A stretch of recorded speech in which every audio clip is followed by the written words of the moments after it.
4 тетовски села се уште се блокирани. И по синокешниот дожд одрони има на патот Шипковица-Бродец, пат кој ја поврзува планината со градот. Прогнозите предвидуваат и натаму врнежи, можеби не толку интензивни, но сепак се смета дека во Тетовско и натаму има опасност од поплави.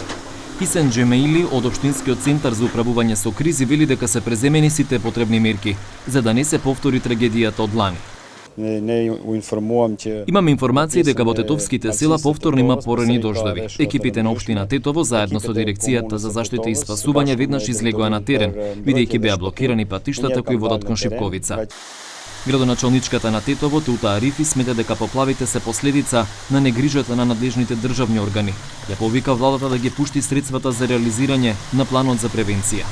Ситуација е криуар на Шкуп, на факт. Состојбата која беше создадена во Скопје и сегашната состојба во Тетово уште еднаш докажува дека ние имавме право и дека тој акционен план треба да се усвои. За овој план имавме поддршка од UNDP и од другите земји каде што лобира UNDP. Не е во ред станците да ни помогнат повеќе отколку нашиот буџет.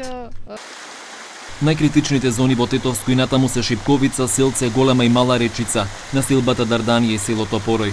Во Шипковица жителите велат дека се исплашени. Телефонски за ТВ21 велат дека поради врнежите од дожд во саботата се уште има опасност од лизгање на земјиштето.